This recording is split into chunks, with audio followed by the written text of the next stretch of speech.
Hello everyone, before I talk about the games I will talk about here, they will follow the following criteria to be included. Those are, it isn't multiplayer, but co-op has an exception. The game doesn't have microtransactions. The game doesn't get locked by important features, as an example, pay to win and DLCs. It isn't solely a mobile game. That is because I don't play any, and let's be honest, has there ever been a good mobile game? The game doesn't have ads. The game must be good, and of course the game must be free. Anyway, enjoy the video.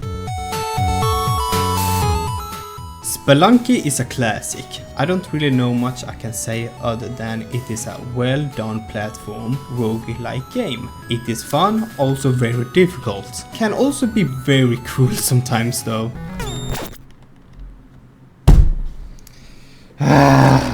If you have played roguelike games before, then you know exactly what to expect. You go down a randomly generated dungeon that gets harder and harder by each level as you proceed, which you then face new enemies and challenges to make things even harder. On your way down, you can find treasures that turn into money and which you can then buy equipment for merchants to make things easier as you travel down. The concept of Spelunky is simple, so there is not much I can say other than if you play, good luck and have fun.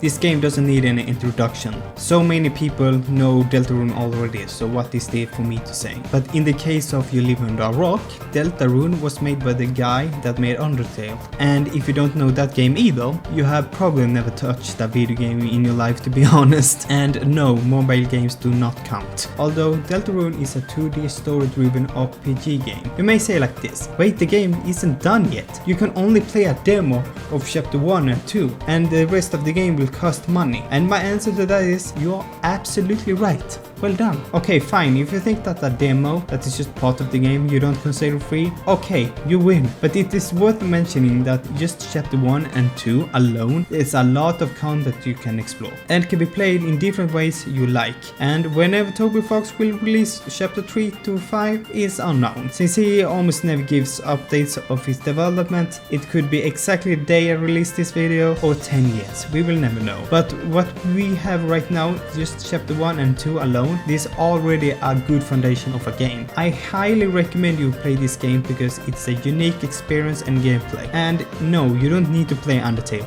This isn't a sequel or prequel, it is a spin-off. It may have some jokes and references to Undertale, but you won't be spoiled, and it is totally fine to play Undertale separately. As you could do on Undertale, you can either play as a pacifist or as a maniac. When you play Deltarune, you will enter a battle in a turn-based style, which you can obviously choose what action you want to do. After you have done so, it is the enemy turn, which then you get attacked in a bullet hell style you need to avoid to not take damage. All different enemies you fight will have different types of attacks. You also have party members. These characters have different abilities and will go with you in this adventure. So overall, Deltarune is a game with light-hearted humor. The story is interesting and the characters are fun, but it can go dark depending on what you do. The gameplay itself is also very entertaining. A game I highly recommend you to pick up, you won't regret it.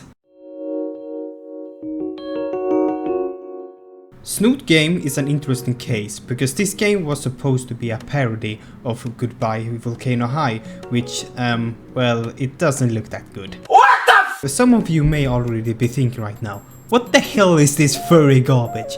Just hear me out, okay? Thank you. Let's just get straight to the point. Goodbye Volcano High is an uninspiring, boring game. The characters have no personality. Hello, I just want to do a correction here. The characters do have a personality, but it's kinda bad.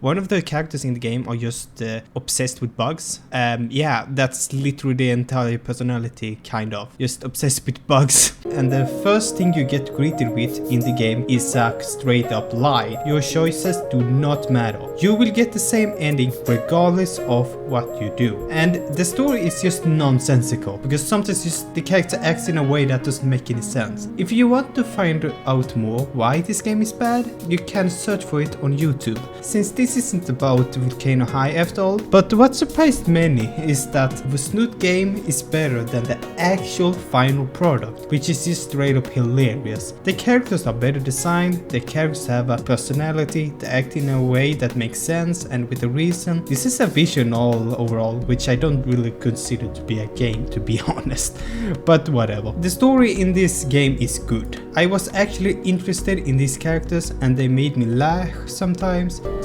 Nah, fuck doing Defcon level 1, Defcon level 1. Female making physical content. And yes, your choices do matter. Pick this one up if you're looking for a good visual novel. In my experience, I think it was like 10 hours long. It isn't that great or anything, but the fact that anonymous users from 4chan, yes, seriously 4chan, making a better game than Volcano High is just embarrassing. By the way, if you mention anything about the Snoot Game to Coop, I think the name is, their Discord, they will ban you. So it already kinda tells you what kind of people they are. But I do warn, depending on your choices, this game can become dark, and I mean really, really dark. Where am I? Do you remember those point and click games back in the days you played on your browser? This is basically what Cube Escape Paradox is. Well, kind of. But I am going to give you a warning. This game does have some psychological horror to it. It isn't that scary or anything, but it does give out this unsettling feeling to it. So if this is something that bothers you, then you shouldn't play this, or at least with caution. Although this is a well-crafted puzzle game, which made me think for a bit. It made my brain get exhausted after I finished the game, like you completed an exam. Oh my god, I don't know what to feel. Oh, that was so difficult. One important thing to mention is that I only played half of the game, which is chapter 1, so the rest cost money. But as for Deltarune, I think this is generous of what they give out, so I think it is worth talking about it. You wake up in a house formed as a cube, I think. You have no idea what is going on, the main protagonist doesn't know, and I had no idea what was going on either. The story is also very cryptic, and I think it is mostly up to your own speculation what is going on. Who the hell are you? Did you make the right choice? But regardless, your main goal is to escape. As the name of the game, they have been very creative with the puzzles in this game. There are also hidden secrets you can get as achievements. The game had a good combination of not being too easy and also not being straight up ridiculous. I mean, stuff like that doesn't make any sense. Puzzle games are one of those overlooked and least popular games, which I understand. I myself would rather play games like a role-playing game, first-person shooter, strategy, adventure, and etc. I get it, but while I search around for games to speak about, I found Cube Escape on Steam and gave it a try. It is not the type of game for me, and I can't tell you how long the game is, because that just depends on how fast you solve the puzzles. But if you're interested in this type of game, then I recommend you to play it. And remember, a place to empty the mind.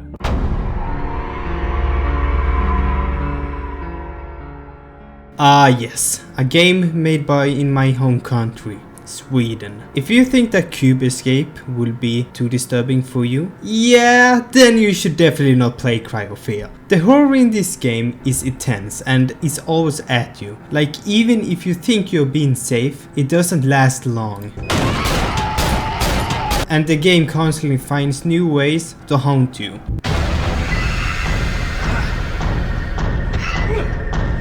I gotta call police! Damn it! No signal. It is a classic survival horror game with the styles of Resident Evil and Silent Hill. They are just the monsters all the time lurking in the shadows. But it's like enemies and everywhere. Oh no! Oh shit! which has given a great atmosphere in the game. You never expect what will happen next, and the audio design in this game is impressive for what it is. It really makes you feel alone in that dark, horrifying nightmare. And that the game has this old school graphics makes it more creepy, because when you make a game more realistic, it for some reason makes it less scary. It is, at least for me. But the biggest flaw with this game is that it feels dated. The combat in this game has aged. And when you're hitting an enemy, it doesn't feel much of an impact, and sometimes can't even tell if you hit the enemy or not. But the main reason is probably because it was made on gold source, which was used for the first Half-Life, which is actually impressive for what they made. Although it is still good for what it is. If you're a fan of these old school horror games, or something that it really doesn't bother you, then it won't disappoint you. But I can tell you the puzzles in this game can be annoying. When I was in the apartment section, I was searching for a while how to get out of there, until I realized I had to go to my inventory and press the use button to unlock the door, which was a bit annoying. But when it comes to the story of this game, damn, I must tell you, it is just so depressing. The situation in which the main character, Simon, or Simon, as you say it in Swedish, is already in a horrible situation to begin with. But as you find out what is going on in the world, it just gets worse and worse. The smaller glimpse of hope in this game quickly gets destroyed. Like, not being enough with being scary game already, it is also very psychologically depressing. I've always felt alone. My whole life. But it isn't surprising, since the creator of the game made this kind of stuff when he was 12 years old. Did you know what I did in that age on the internet? I played Minecraft and watched Let's Play on YouTube. Although, if you're interested to know more about this game, I recommend that you watch Pyrocynical's video about this. He made a great video that is almost 2 hours long. Even if you're not interested in playing this game, I think it is worth knowing about it, since the development and the story of this game is unique and interesting. So for a game being completely free and a full experience, I think it is worth it to give it a try. The game also have co-op if you want to play with friends because of whatever reason.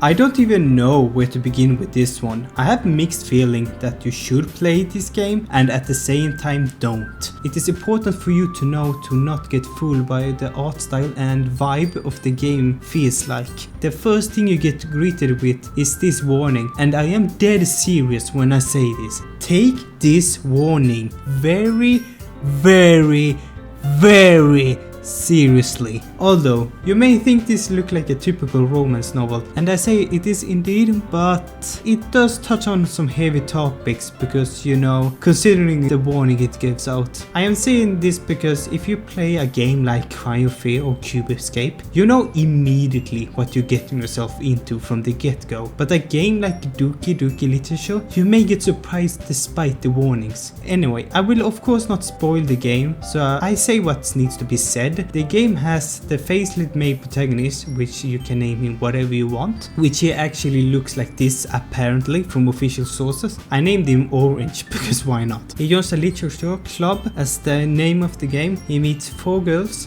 They are Sayuri, your childhood friend that is full of positivity, that wants you and others to be happy. Natsuki, that starts off rude to you but later tolerates you. She enjoys more simple things in life and cute things. Yuri is a very shy person that loves reading books and has some secret passions, as you can learn more from her.